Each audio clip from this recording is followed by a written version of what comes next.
Tembakan gas air mata dari pasukan Brimob bubarkan massa yang hendak menyerang Mapolresta Kota Bekasi di Jalan Pangeran Jayakarta, Kelurahan Harapan Mulia, Kota Bekasi Minggu sore. Massa yang mayoritas remaja ini hendak menyerang Mapolresta Bekasi dengan menggunakan petasan.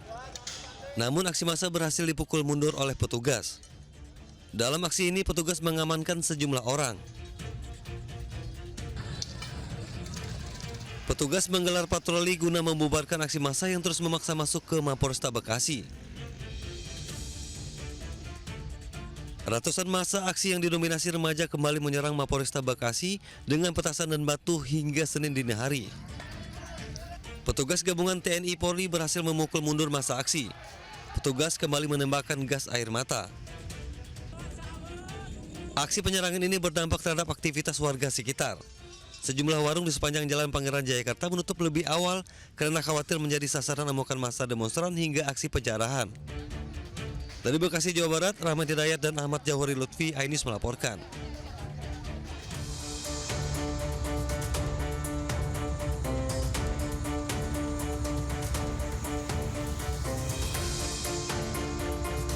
Dua ruko yang dijadikan usaha laundry pakaian dan bengkel di Kemang, Jakarta Selatan terbakar. Kebakaran terekam kamera warga. Banyaknya material mudah terbakar yang berada di dalam ruko membuat api dengan cepat membesar. Menurut warga, api pertama kali terlihat dari lantai 2 ruko usaha laundry dan akhirnya merambat ke ruko bengkel. Dari laundry, mungkin kebocoran gas apa gimana ya Pak ya? Kita kan belum kronologisnya belum tahu banget. Jadi saya kira itu mungkin kebocoran gas. Gas ini sampai sekarang masih terasa tuh kalau dekat. Oh gitu. Ya. Dengan bantuan belasan unit mobil pemadam dan puluhan petugas damkar Jakarta Selatan, akhirnya api berhasil dipadamkan. Belum diketahui pasti apa penyebab kebakaran tersebut. Dari Jakarta, Helmi Sajangbati, iNews melaporkan.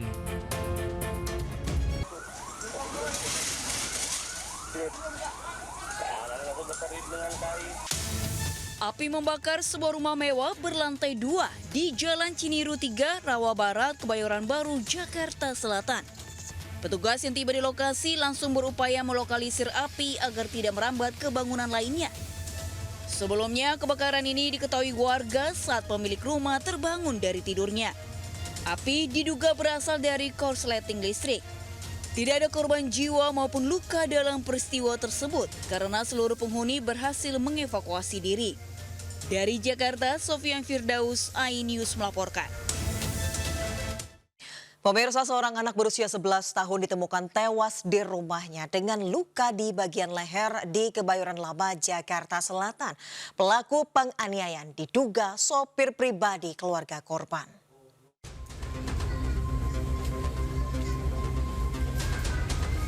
Warga Jalan Haji Muhi 8 Pondok Pinang, Jakarta Selatan digegerkan dengan penemuan jasad bocah berusia 11 tahun.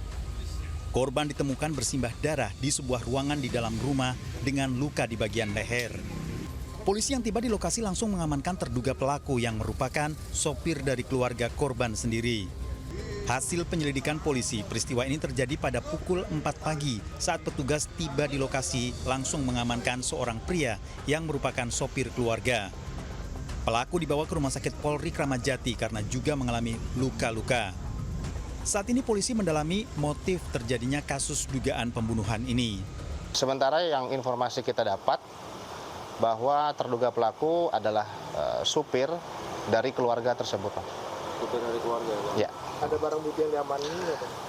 Barang bukti sajam yang kita amankan ada golok. Ditemukan di dalam rumah. Mana? Di gudang. Di gudang. Lantai 1 terlebih Lantai 2. Jasad korban dibawa ke Rumah Sakit Polri Kramat Jati untuk menjalani otopsi. Sementara keluarga korban belum bisa dimintai keterangan karena masih dalam suasana berkabung. Dari Jakarta, Helmi Sajangbati, iNews melaporkan.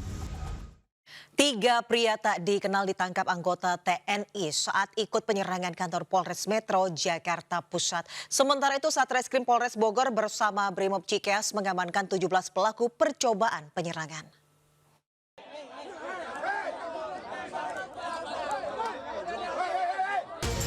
Keributan terjadi di depan Polres Metro Jakarta Pusat. Sejumlah orang yang sebelumnya ikut melakukan penyerangan menggunakan batu, bom molotov, dan petasan berhasil diamankan aparat TNI. Diduga ketiga pria yang tak dikenal warga luar Jakarta Pusat merupakan provokator yang akan membuat kerusuhan karena dari dalam tas yang dibawa didapati 2 botol bom molotov. Bilang kamu nggak kenal sama dia. Ya, diam. Diam. Hei, saya tahu apa? Kok ada buktinya ini tadi ya, temanmu di sini ya? Tadi lu ngobrol bareng. Sebelumnya terindikasi ada 6 pria yang ikut melakukan penyerangan di mana 1 botol bom molotov sudah dilemparkan ke halaman Polres.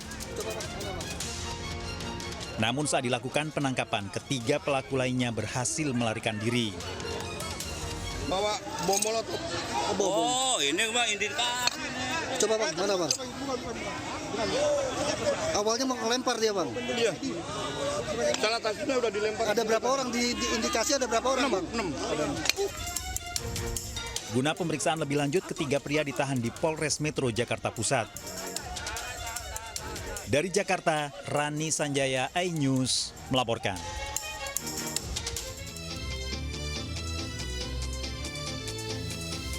Sebanyak 17 orang ditangkap polisi karena merencanakan aksi penyerangan ke Makobrimob Cikeas, Bogor, Jawa Barat.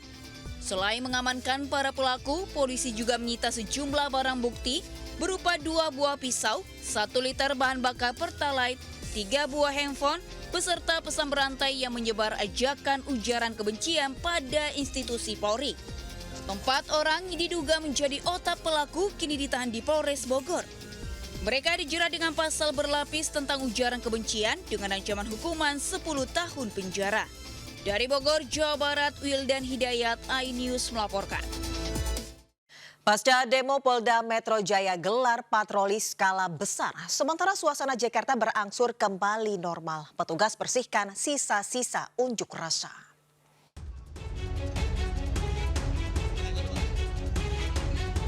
Polda Metro Jaya gelar patroli skala besar di Jakarta hingga Depok mengerahkan 342 personil gabungan yang terdiri dari polisi, TNI, dan Pemprov. Patroli dilakukan dengan ketat. Sementara itu, suasana Jakarta berangsur kondusif. Meski tidak seramai biasanya, masyarakat tetap asik berolahraga di arena Car Free Day Sudirman Tamrin pada Minggu pagi. Petugas dari Dinas Perhubungan DKI Jakarta berjaga tepat di Bundaran Senayan hingga CFD selesai pukul 10 pagi. Kondisi pusat perbelanjaan di kawasan Blok M Kebayoran Baru juga normal. Stand dan kios-kios di pusat perbelanjaan terlihat beraktivitas seperti biasa. Para pengunjung pun bisa berbelanja dengan santai dan tenang. Sementara kondisi ruas Jalan Kuitang Raya, tepatnya di depan Makobrimob, kembali normal. Hanya nampak puing sisa unjuk rasa. Sejumlah ruas jalan yang sebelumnya ditutup kini sudah bisa dilintasi warga.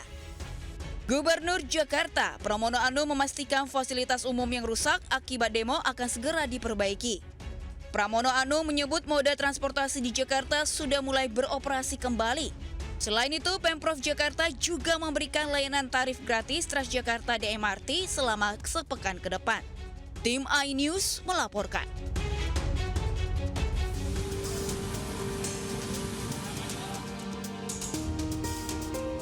Jalan yang dijadikan lapangan untuk berunjuk rasa warga dibersihkan petugas pemadam kebakaran Kota Bandung, Jawa Barat. Petugas menyemprotkan air untuk menghilangkan sisa pembakaran ban bekas di sejumlah titik jalan yang ada di sekitar area DPRD Jawa Barat. Sebelumnya, aksi demonstrasi massa dibubarkan petugas kepolisian. Meski demikian, beberapa fasilitas umum serta kendaraan dirusak oleh massa seperti rambu lalu lintas dan warung UMKM.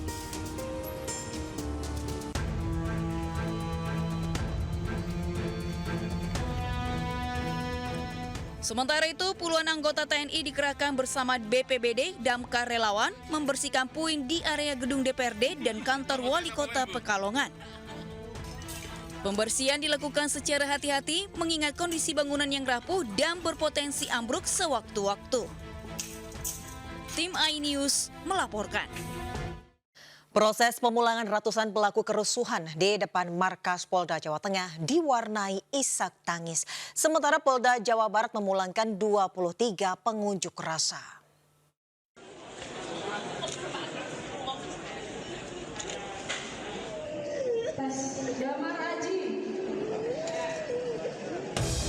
Sebanyak 327 orang pelaku kerusuhan di depan Mapolda Jawa Tengah pada Sabtu lalu telah dipulangkan pada pihak keluarganya.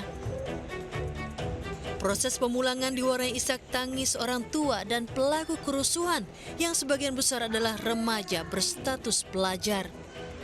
Ratusan pelaku kerusuhan yang dipulangkan tetap harus menjalani wajib lapor pada hari Senin dan Kamis ke kantor Direktorat Reserse Kriminal Umum Polda Jawa Tengah hingga waktu tertentu. Sementara 7 orang diantaranya, 1 orang dewasa dan 6 remaja akan dilakukan proses hukum lebih lanjut.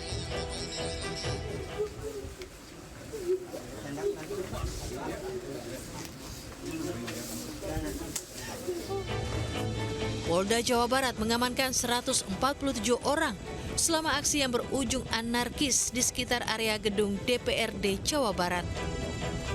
23 demonstran dipulangkan, sementara 124 orang lainnya masih menjalani pemeriksaan dan pembinaan di Ditreskrimum Polda Jabar.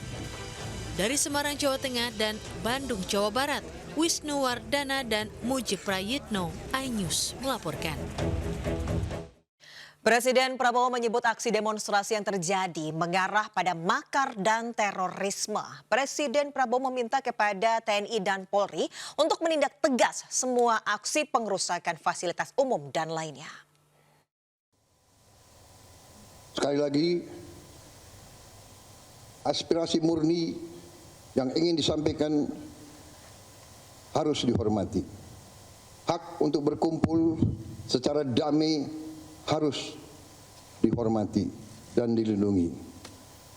Namun kita tidak dapat pungkiri bahwa sudah mulai kelihatan gejala adanya tindakan-tindakan di luar hukum, bahkan melawan hukum, bahkan ada yang mengarah kepada makar dan terorisme. Kepada pihak kepolisian dan TNI, saya perintahkan untuk mengambil tindakan yang setegas-tegasnya. Pemirsa, Ahmad Saroni dan Nafa Urbah dicopot dari anggota DPR RI dari fraksi Partai Nasdem. Sementara DPP Partai Amanat Nasional menonaktifkan Surya Utama alias Uya Kuya dan Eko Hendro Purnomo alias Eko Patrio.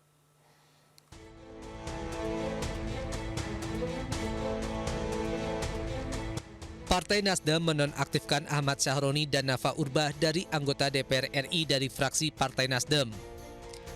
Nafa Urbah dan Ahmad Sahroni, anggota DPR RI dari fraksi Nasdem, resmi dinonaktifkan per 1 September 2025 besok. Keduanya mendapat sorotan tajam dari publik sepekan terakhir terkait penambahan tunjangan anggota DPR. Pernyataan penonaktifan tersebut disampaikan Sekjen Nasdem Hermawi Taslim pada Minggu siang. Ada pernyataan dari para wakil rakyat, khususnya anggota DPR RI dari fraksi Partai Nasdem yang telah menyinggung dan mencederai perasaan rakyat. Dan hal tersebut merupakan penyimpangan terhadap perjuangan Partai Nasdem.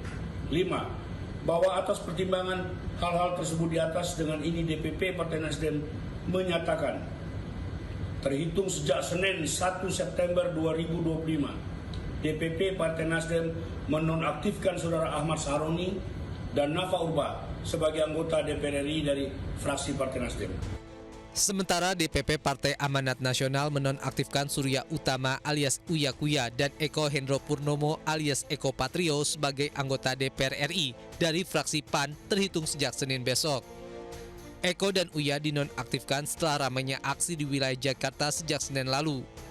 Keduanya dinilai telah memantik kemarahan masyarakat. DPP Partai Amanat Nasional memutuskan untuk menonaktifkan saudaraku Eko Hendro Purnomo dan saudaraku Surya Utama sebagai anggota DPR RI dari fraksi Partai Amanat Nasional DPR RI terhitung sejak hari Senin 1 September 2025. 5. Partai Amanat Nasional menghimbau kepada masyarakat untuk bersikap tenang sabar, dan mempercayakan secara penuh kepada pemerintah yang dipimpin oleh Presiden Prabowo Subianto untuk menyelesaikan persoalan ini secara tepat, cepat, dan selalu berpihak kepada rakyat, serta untuk kemajuan bangsa Indonesia ke depan. Selain itu, PAN juga mengimbau masyarakat untuk tenang, sabar, dan mempercayakan secara penuh kepada pemerintah yang dipimpin Presiden Prabowo Subianto untuk menyelesaikan persoalan ini secara tepat, cepat, dan selalu berpihak kepada rakyat serta untuk kemajuan bangsa Indonesia ke depan. Tim Liputan iNews melaporkan. Kita ke informasi selanjutnya, pemirsa. Ratusan pengemudi ojek online menggelar doa bersama sebagai bentuk solidaritas atas tewasnya Afan Kurniawan. Sementara itu, momen solidaritas saat unjuk rasa terekam warganet.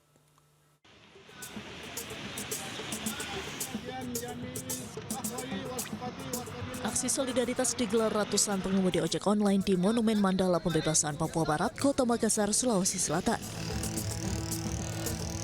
1000 lilin dinyalakan hingga lagu kebangsaan dinyanyikan sebagai simbol kedukaan atas tewasnya rekan seprofesi mereka akibat bentrok di Jakarta. Dalam aksinya, ratusan ojol menuntut agar pelaku yang kini ditahan agar diproses hukum secara transparan hingga berharap kejadian merenggut korban jiwa tidak terulang kembali. Aksi damai ini pula sebagai momen memperingati kondisi negara yang kian memprihatinkan akibat berbagai kebijakan pemerintah yang dinilai tidak pro terhadap rakyat.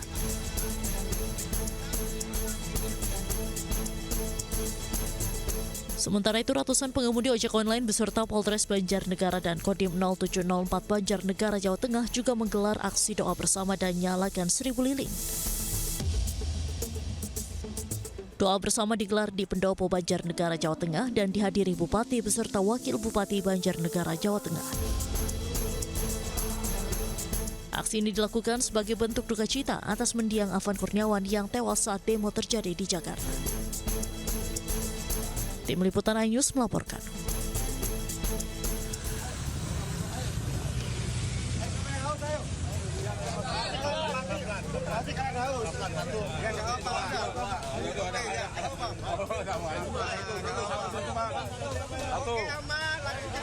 Seorang anggota TNI Angkatan Laut memborong minuman pedagang kecil untuk diberikan kepada para demonstran di Jalan Keramat Kuitang, Jakarta Pusat.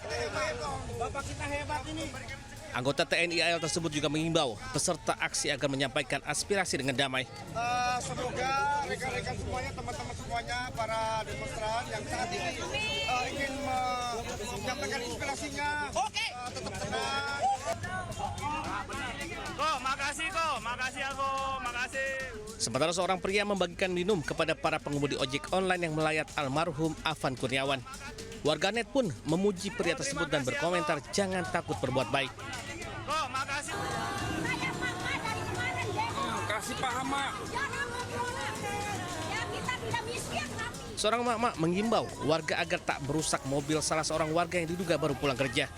Ia juga menyebut jangan merusak fasilitas umum karena berasal dari uang rakyat. Tim Liputan iNews melaporkan. Terjadi kebakaran di Sibaruang, Hamna. Dua rumah warga di Desa Sibaruang, Siabu, Mandaling Natal, Sumatera Utara ludes dilalap si jago merah. Besarnya kobaran api membuat warga tak dapat berbuat banyak dan menghubungi petugas damkar. Kebakaran berawal dari salah satu rumah yang ditinggal pemiliknya. Api yang membesar lantas merembet ke rumah lain yang bersebelahan.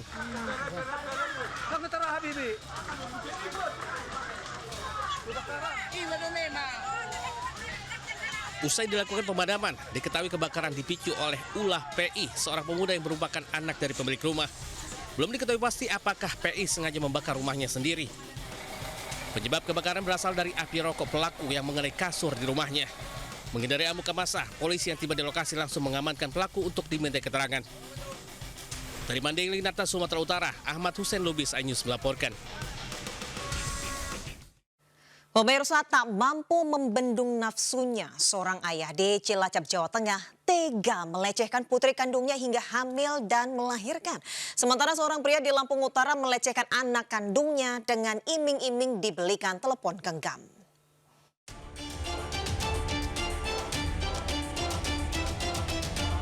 Pelaku S tidak berkutik saat ditangkap polisi di rumahnya di Desa Kesugian, Cilacap, Jawa Tengah.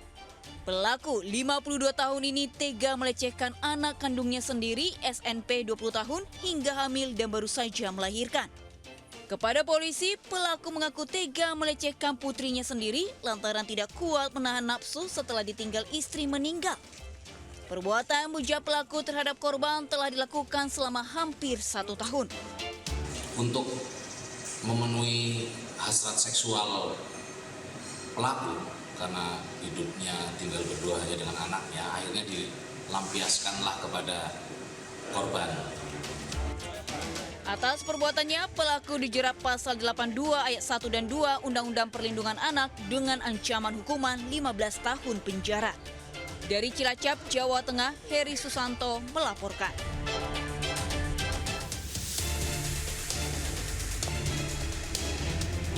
Pria ini ditangkap warga setelah dilaporkan adiknya karena melakukan kekerasan seksual pada anak kandungnya di Kota Bumi Utara, Lampung Utara. Pelaku diserahkan warga pada polisi. Pelaku berbuat kekerasan seksual dari saat mereka tinggal di Belitung Timur pada tahun 2023 hingga di rumahnya sendiri saat ini. Pelaku kerap mengiming-imingi korban dengan janji akan dibelikan telepon genggam. Aksi dilakukan saat rumah sedang sepi, saat istri tidak berada di rumah. Pelaku diamankan oleh keluarga dan kepala desa, dan selanjutnya diamankan oleh Polsek Kota Bumi Utara. Kronologisnya dari tahun 2022 sampai 2024, pelaku yang merupakan bapak kandung dari korban sudah menyetubuhi anaknya sebanyak 7 kali. Tersangka terancam hukuman 15 tahun penjara. Dari Lampung Utara, Lampung, Jimmy Irawan, iNews melaporkan.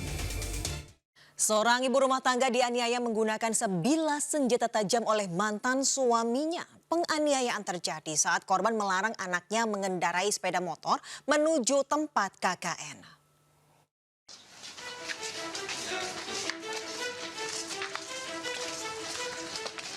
Hajra, 45 tahun, seorang ibu rumah tangga ini mengalami luka robek di kepala akibat dianiaya oleh mantan suaminya, Lewa, di Jalan Malino Romang Polong, Kecamatan Bontamaranu, Kabupaten Goa, Sulawesi Selatan.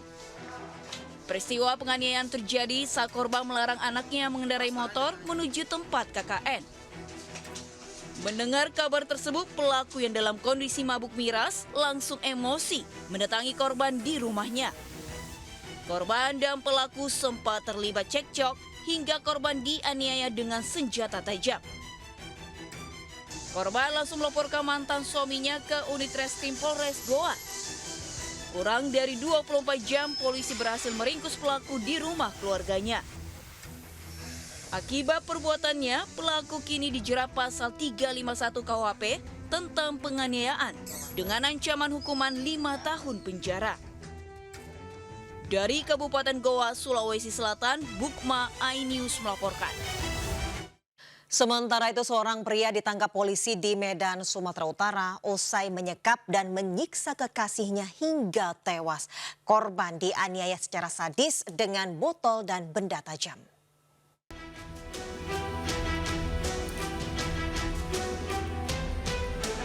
Pria ini ditangkap polisi karena melakukan penganiayaan sadis pada kekasihnya warga Jalan Pukat, Medan Tembung, Kota Medan. Pelaku sakit hati pada korban yang telah menipu. Sebelumnya, korban diberikan sejumlah uang untuk mengurus perkara pada saat pelaku terlibat kasus penganiayaan ternyata tidak dilakukan. Pelaku berusia 41 tahun di hadapan polisi mengakui perbuatannya telah melakukan penganiayaan terhadap kekasihnya.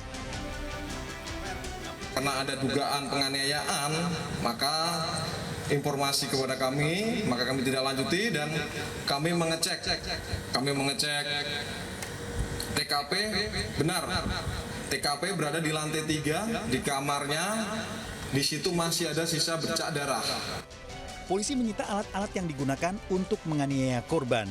Tersangka terancam hukuman 15 tahun penjara.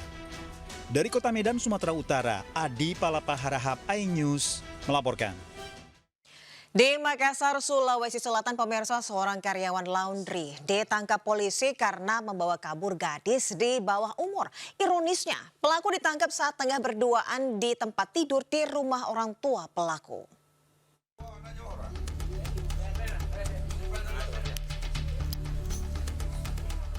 Tim Jatanas Polrestabes Makassar meringkus seorang pria karyawan laundry di Kota Makassar, Sulawesi Selatan. Ia terpaksa berurusan dengan polisi lantaran membawa kabur gadis di bawah umur. Pelaku ditangkap saat tengah berduaan dengan korban di kasur. Ironisnya, temuan pasangan bukan suami istri ini berada di rumah orang tua pelaku. Keluarga korban yang turut ikut dalam pencarian terlibat cekcok dengan orang tua pelaku hingga nyaris adu jotos. Pelaku dan korban selanjutnya dibawa ke kantor polisi guna pemeriksaan. Dari hasil pemeriksaan sementara diketahui keduanya menjalin kasih usai berkenalan di media sosial. Pelaku jemput korban dan mengajak minggat dari rumahnya. Akibat perbuatannya, pelaku merekam dan menjalin proses hukum selanjutnya di Mako Polrestabes Makassar. Sementara korban dalam bimbingan konseling UPTD dan PPA Polrestabes Makassar dan kembali diserahkan ke orang tuanya. Dari Makassar, Sulawesi Selatan, Syahrul Adiaksa News melaporkan.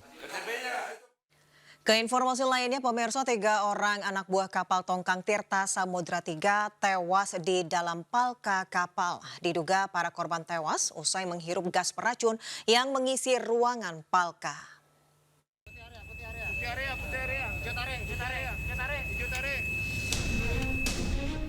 Tim SAR gabungan mengevakuasi 3 ABK kapal tongkang Tirta Samudra 3 di perairan Bangka Selatan, Bangka Belitung. Korban ditemukan tewas di dalam ruang penyimpanan bawah dek kapal atau palka diduga akibat menghirup gas beracun. Petugas turun menggunakan tabung oksigen agar tidak terhirup gas beracun di dalam palka. Evakuasi berlangsung dramatis. Satu persatu tubuh korban diikat dengan tali agar mudah dikeluarkan. Diketahui peristiwa terjadi saat salah satu ABK memeriksa sisa minyak CPO di dalam palka kapal. Saat turun, korban tiba-tiba hilang kesadaran. Mengetahui temannya tak sadar, 2 rekannya turun berusaha menolong namun tak sadarkan diri. Kuat dugaan ketiga ABK tewas dikarenakan menghirup gas beracun di dalam palka kapal. Perkembangan operasi SAR terhadap 3 orang ABK yang terjebak di palka yang bermuatan CPO sampai dengan pukul 22.54 berhasil dievakuasi ke Pangkal Balam. Selanjutnya 3 korban diserahkan ke Rumah Sakit Bayangkara. Ketiganya berhasil dievakuasi dalam kondisi tewas dan dibawa ke Rumah Sakit Bayangkara Polda Balbel. Dari Pangkal Pinang, Bangka Belitung, Haryanto Anyus melaporkan.